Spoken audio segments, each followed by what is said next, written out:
Hi, welcome to the podcast. आज का जो पॉडकास्ट है उसमें एक बढ़िया बात यह है कि आज आपको दो कहानी मैं सुनाऊंगा और दो कहानी आपको एक ही चीज़ के दो पहलू दिखाएंगी। और वो चीज़ है उम्मीद, यानी होप। होप कैसे आपके लिए अच्छा हो सकता है और कैसे आपके लिए बुरा हो सकता है। उम्मीद क्या आपको कैसे बना सकती है और बिगाड़ सकती है, आज आपको इस पॉडकास्ट में पता चलेगा। मैं कोशिश करूंगा कि जल्दी से जल्दी आपको दोनों कहानी सुना सकें।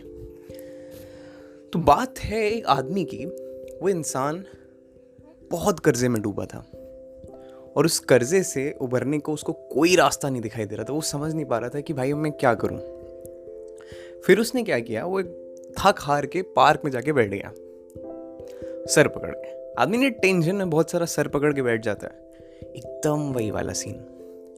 तो वो बैठा हुआ था, तभी पास में एक बूढ़ा आदमी था। वो उसके पास आया, उसने कहा आप तो परेशान लग रहे हो आप बहुत। तो आदमी ने कहा नहीं नहीं, परेशान नहीं हूँ। तो उसने अपनी जेब से एक चेकबुक निकाली। उस चेकबुक में उसने कुछ अमाउंट लिखा, साइन किया, उस आदमी को पकड़ाया, कहा कि तुम पैसे रख लो, 1 साल बाद ये पैसे मुझे दे देना आके।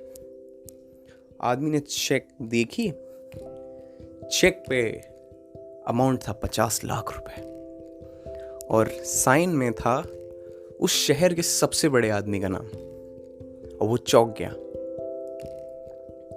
तो जब तक वो होश हवास में आता तब तक वहां से वो बूढ़ा आदमी जा चुका था। उसने सोचा कि मेरे पास ये 50 लाख रुपए हैं, तो चलो कोई उम्मीद की किरण मुझे दिखाई दी। अब मैं इसको खर्चा नहीं करूंगा जब तक कि मुझे बहुत ज़्यादा नीड ना हो। मैं कोशिश करता हूँ फिर से एक बार कि शायद मैं कोई रास्ता निकाल पाऊँ। 6 महीने उसने बहुत मेहनत करी। उसने बढ़िया डील्स क्रैक करी, उन क्लाइंट्स को दोबारा अप्रोच किया जो वो हाँ नहीं बोल रहे थे, उनको बेहतर ऑफर दिया और ट्रस्ट में उसने अपना बिजनेस रिकवर करा। उसने वो चेक को कैश इन नहीं किया। वो वही चेक लेके दोबारा उसी पार्क में आया उस बूढ़े आदमी की तलाश में। और पार्क में जैसे ही वो आया, उसने देखा वो बूढ़ा आदमी वहीं बैठा हुआ था। तो उनके पास वो गया और उन्होंने वो चेक पकड़ाई। तभी पीछे से एक नर्स आती है, अरे ये आप पेपर क्या दे रहे हैं, कि इनको पेपर क्यों दे रहे हैं? तो वो आदमी कहता है इन्होंने मुझे चेक दी थी। अरे ये सबको यही बताते रहते हैं और सबको चेक देते रहते हैं, ये पास में पागलों का अस्पताल है, वहां से हैं ये। वो आदमी ये सुन के चौंक गया। वो आदमी 6 महीने तक मेहनत करता रहा ये सोच के कि उसके पास 50 लाख रुपए का बैकअप है। इसलिए उसने अंधाधुंध मेहनत करी ताकि वो उन बुरे वक्त में अगर कुछ बुरा हो गया, कुछ रिस्क फेल हो गया उसका, कुछ वो रिस्क में डूब गया, तो 50 लाख रुपए यूज कर सकता है। इससे उसको रियलाइज हुआ कि जिंदगी में हमें कभी उम्मीद नहीं हारनी चाहिए, हमेशा एक ट्राई और देना चाहिए। एक झूठी 50 लाख की चेक ने उसे इतनी हिम्मत दे दी कि वो अपने पैरों पे दोबारा खड़ा हो गया। अब बारी आती है, मैंने आपको कहा था मैं दूसरी कहानी भी बताऊंगा। अब बारी आती है दूसरी कहानी की। दूसरी कहानी एक आदमी की है जो कि एक बड़े से पैसे वाले घर के सामने सड़क पे बैठा था। इस समय ठंडी बहुत पड़ रही है ना, सर्दियों में भाई रज़ाई का मज़ा ही कुछ और होता है। लेकिन अक्सर सड़क पे बहुत लोग ऐसे होते हैं जो बिना कंबल, बिना कपड़ों के ऐसे ही सड़क पे ठंड में ठिठुरते हैं। तो वैसे ही वो आदमी ठिठुर रहा था। रोज वैसे ही ठिठुरता सो जाता और उसको कोई दिक्कत नहीं होती। एक दिन उस बड़े घर से कोई आदमी ऐसे वॉक पे निकला। उसने देखा कि आदमी ऐसी ठंड में पड़ा हुआ है, वो बल्कि अपने घर में हीटर चला के बढ़िया अपने अच्छे तरीके से रह रहा है। तो वो आदमी गया, उसने उस आदमी से कहा तुम ठंड में ऐसे ही लेटे रहते हो? अरे क्या हुआ साहब, हमारा तो कोई आसरा है नहीं, इसीलिए ऐसे लेटे रहते हैं। तो उसने कहा तुम परेशान मत हो, मैं तुम्हें अभी एक कोट ला के देता हूँ बढ़िया सा गरम, जिससे तुम्हारी रात अच्छे कटेगी, और कंबल अम्बल कल मैं इंतजाम कर दूंगा। ये कह के वो बड़ा आदमी चला गया। फिर वो इंसान भूल गया अंदर जाके। बड़ा आदमी भाई काम वाम बहुत होगा, भूल गया। सुबह उठा तो उसको ध्यान आया, यार उसने तो प्रॉमिस किया था उससे कि मैं अभी आ रहा हूँ कोट वोट लेके।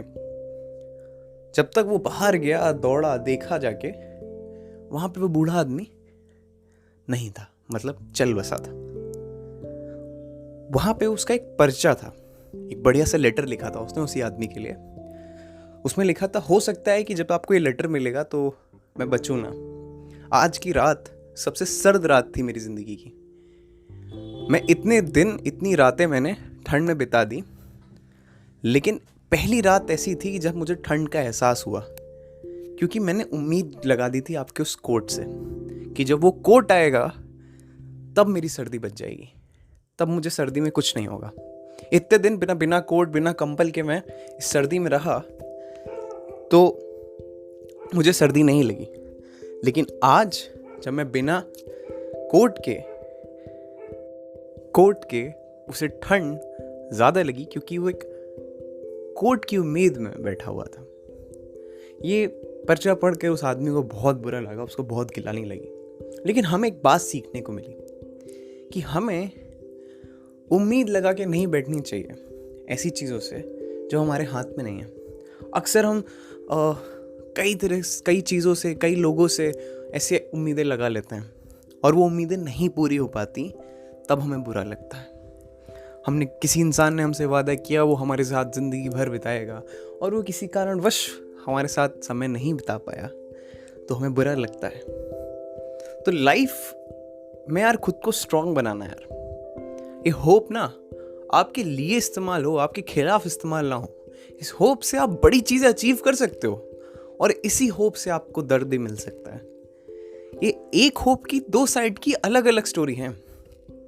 वो इंसान को अगर होप नहीं मिलती तो वो अपने कर्जे से मुक्त नहीं होता और दोबारा अपने पैरों पे खड़ा नहीं होता। उस इंसान को अगर कोट की होप नहीं होती तो वह जिंदा होता। तो होप एक ही है, लेकिन आप देखिए उसके दो, कोई भी अच्छा इमोशंस, बुरा इमोशन, कोई भी, हर चीज़ का दो साइड होते ही होते हैं। ये दुनिया इस तरह से बनाई गई है बैलेंस रखने के लिए कि हर चीज़ का आपको पॉजिटिव और नेगेटिव मिलेगा। कहीं भी आप जाओगे, किसी भी चीज़ में जाओगे, एक वाइट और एक ब्लैक एग्जिस्ट करता है, आपको देखना पड़ेगा। इसीलिए मैं आपसे कहता हूँ, कोई भी अच्छा इमोशन होता है उसके दो पहलू होते हैं और ये होप का दूसरा पहलू था और पहला पहलू भी था।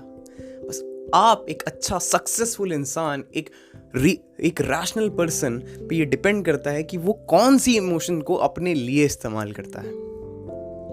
So that's all for today. अगर आपका कोई सवाल है तो आप अपने सवालों को मेरे इंस्टाग्राम हैंडल पे जाके पूछ सकते हो, वैभव राठौर विद EE। और आपको कैसा पॉडकास्ट लगा प्लीज़ मुझे बताइए। इस पॉडकास्ट को अपनी स्टोरी पे शेयर करिए, प्लीज़ मुझे टैग करिए। मुझे अच्छा लगता है जब आप पॉडकास्ट शेयर करते हैं और उन लोगों तक पहुंचाते हैं जो ये पॉडकास्ट सुन रहे हैं।